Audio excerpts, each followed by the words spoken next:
Peter "Punk" Madden, F.L.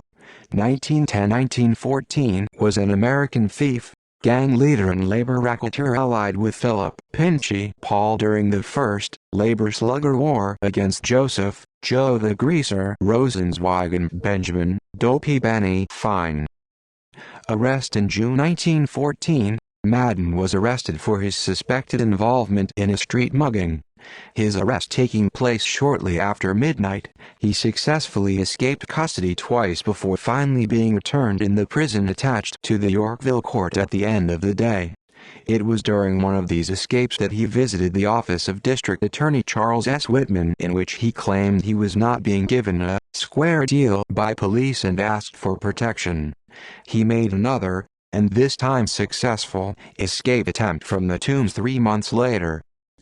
Escape on June 17, 1914, Madden was arrested for complicity in the mugging of a Mrs. Arthur Ingram, a collector for the Phipps Model Tenements, near her office at East 31st Street.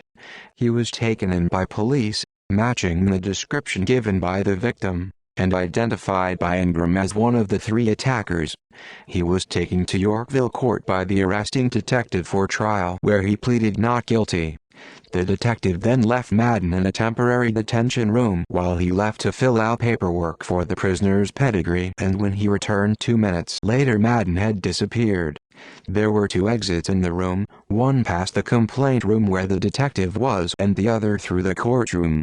However, no one saw Madden use either of these exits. Although several theories were later suggested, Madden himself refused to say.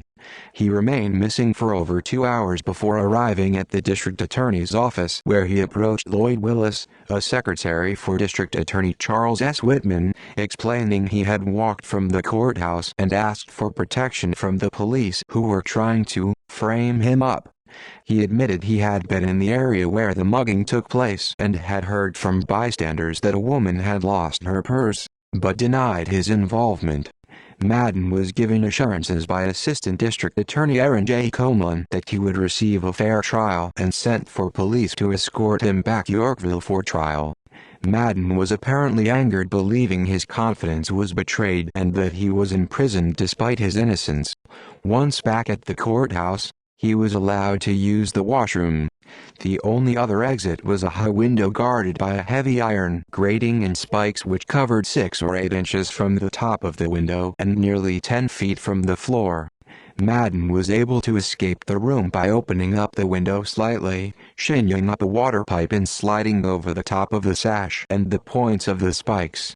Once outside, he found himself on the roof of the Women's Detention Center and climbed over the heavy wire screening where he dropped 15 feet to the ground. This was the private corridor where the magistrate entered the court building. He then left the corridor, down a winding staircase, and escaped through a side door where he proceeded down 57th Street towards 3rd Avenue. In the meantime, the alarm had been raised when court officials had found Madden had disappeared. It was at that moment that Morris W. Reedley, an officer for the Department of Corrections and captain of its steamship the Josephine Whitney, had spotted Madden leaving the building. He immediately alerted police and detectives, then frantically searching the courthouse, and began chasing Madden. They pursued Madden all the way down to 3rd Avenue, where Madden managed to dodge a speeding car, before being caught by 2 detectives as he ran towards 56th Street. Madden was taken back once again, arraigned and held on a $5,000 bail. Sent to the Tombs, he was tried in another mugging with John Ryan. They were both charged with stealing the wallet of a William Beard in Madison Square on June 25. The wallet contained only $1, yet he and Ryan were charged with grand larceny. On September 10, he and Ryan were handcuffed together and marched with 10 other prisoners from the Tombs and across the Bridge of Sighs to the nearby Criminal Courts building. Under the charge of 2 deputy sheriffs, the party were met by the 2 arresting detectives, who discovered that Madden was missing. Finding Ryan alone, he explained that Madden had escaped while crossing the bridge. However, authorities believed Madden had slipped away down one of the 2 unguarded stairways while the prisoners were marched through the 2nd floor of the Criminal Courts building. A request had been made by one of the officials earlier that year for gates to be placed at the stairways in order to prevent escape. Madden was never seen again, and what became of him is unknown. See also list of fugitives from justice who disappeared. References